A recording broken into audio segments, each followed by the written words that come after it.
Can peace ever be achieved when history is soaked in conflict? When we dive into the Israel-Gaza conflict, we find a timeline filled with strife and upheaval.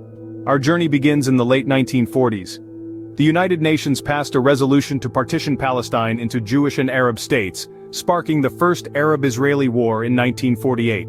Israel emerged victorious, and the Gaza Strip fell under Egyptian control.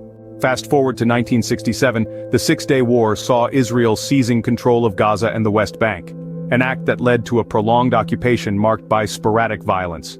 In 1987, the First Intifada, a Palestinian uprising against Israeli occupation, began. It continued until the early 1990s, leading to the Oslo Accords.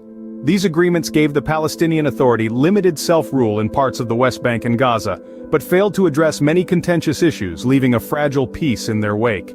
The year 2000 marked the beginning of the Second Intifada. This violent uprising lasted for 5 years, resulting in a significant loss of life and further straining relations between the two parties. In 2005, Israel unilaterally disengaged from Gaza but maintained control over its borders, airspace, and coastline. This move led to a power vacuum, which was quickly filled by Hamas, an Islamist political organization and militant group.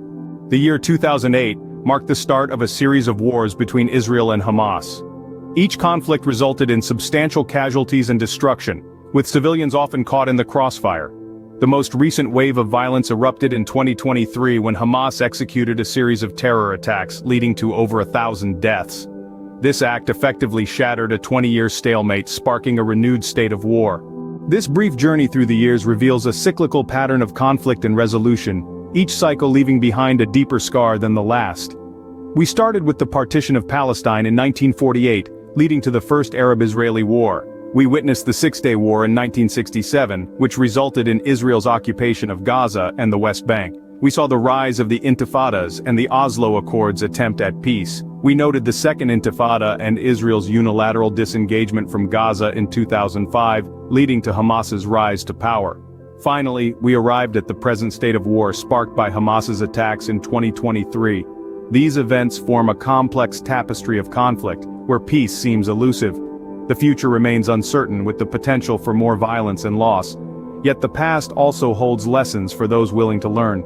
Military solutions have proven inadequate in resolving deep-seated tensions. Perhaps a combination of military action and diplomacy, involving actors from within the population, may offer a path towards a more sustainable peace. So we return to our initial question: can peace ever be achieved when history is soaked in conflict? The answer to that lies not only in the annals of history but also in the actions of the present and the choices we make for